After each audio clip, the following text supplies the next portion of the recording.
Hi everyone, today we're going to take a look at the Anker PowerPlus 20,100 mAh battery USB-C type for the charger. So instead of having a micro USB charge port, it uses a USB-C cable. Now personally I'm not sure if that's a good or bad thing. If you have a Macbook, one of the new ones which uses USB-C type, then maybe it's a good thing because you can use the same charger for this as you do for your laptop, and you can also use the same cable to go from here to charge your laptop. But if you're using Android, or if you don't have a modern MacBook that uses USB-C type, maybe this won't be the battery for you. Now I didn't buy this, I'm actually just borrowing this from someone to review, and they don't have the cable that came with this, so I'm going to use this one, which is a Apple MacBook charger. Now if you haven't seen a USB-C type, this is what it looks like. It's a bit like the lightning connector, but it's got a hole in the middle instead of being solid and then having the pins on the outside. I think I prefer the lightning connector, but I guess this is okay. This is also bi-directional, so you can plug it in that way, or you can switch it around and plug it in this way, so it works fine. And this is the Apple charger. Now this has nothing to do with the Anker other than the fact that we're going to use this to recharge this and to test how much power it actually consumes. You can see that this also just plugs in here, and likewise you could unplug this and then you could plug it into your laptop and you would start charging your laptop from the power bank. So that's a nice thing about the USB-C type. If it was to become standardized, you'd only have to ever carry one cable around and be able to charge everything with that cable. Now this power bank is really heavy and it's really kind of big. I mean, if I hold that, you can see how big it is. If we compare it against this Asus power bank, which is 10,000 mAh, you can see that the shell is pretty much identical in size, but of course the Anker one is much longer because it's got double the batteries inside. So if you imagine this one here and then there, you pretty much got the same space. If you compare it to this CDR King power bank, this one is 10,000 mAh and this uses lithium polymer, so they're flat packs, but you can see that that's also much smaller. But of course it's half the size because this one is over 20,000 mAh and this one is only 10,000. And if you compare it against this tiny little Anker one, you can see that there's a significant difference in size. So it really depends. If you want something that can charge your laptop, your cell phone, your Bluetooth speaker, your friend's cell phone, even recharge your friend's power bank, then this is going to be the one for you because this thing packs a lot of power, but it really is quite hefty. Just as a quick test, let's put it on the scale and see how much it actually weighs compared to these other ones. So let's start with the Asus power bank. That comes in around 125 grams, so not too bad. Now let's compare that with this new Anker one. 400 grams. So there you go, this thing has really got a lot of weight to it. If you was to hit someone with this, it would probably knock them out. It's pretty hefty.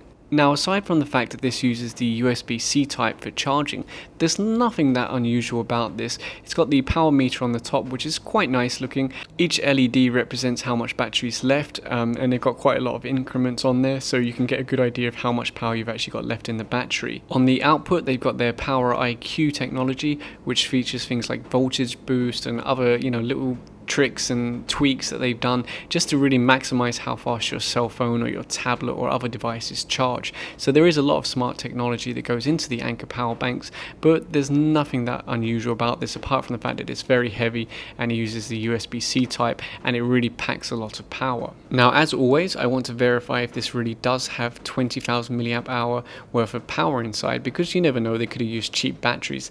But to be fair, Anker is a very good brand and I'm almost certain this is going to output what they claim. So we'll do it the same way I always do it. We'll plug in my USB watt meter, and then I have my dummy load set to 1 amp, which will simulate a cell phone being charged. And if I zoom in on the screen, I can show you how much power is currently being consumed. So you can see we're at 5.1 volts. Now that's probably the voltage boost coming into effect of Anker. They boost the voltage just a little bit, still within USB specs, but they boost it just a little bit. So even if the current is a little bit lower, you're still going to get high enough watts. So we're currently consuming 4.85 watts roughly with our dummy load here. And now we basically just leave this running. We're measuring how many milliamp hours being consumed and watt hours. So I expect this to take many hours. I'll probably have to come back to this tomorrow, but I'll just leave this running and we'll see if it really is 20,000 mAh. So the Anker has stopped outputting power, and let's take a look at what we managed to get out of it. And I'll write these figures down so that we can do some math and work out exactly what we got. So it ran for 14 hours we got 66.93 watt hours and 12.97 amp hours. Now remember that the 12.97 amp hours is at 5 volts rather than the internal voltage of 3.7 volts. So we're really going to be looking at the watt hours here. So we know what we got out, but let's work out what we were actually expecting. Now this battery has a rated capacity of 20,100 milliamp hour. But of course that's rated at 3.7 volts, which is the battery internal voltage. So if we put that into this calculator here, this is a very useful tool, and then click calculate, you can see that we're expecting 74.37 watt hours.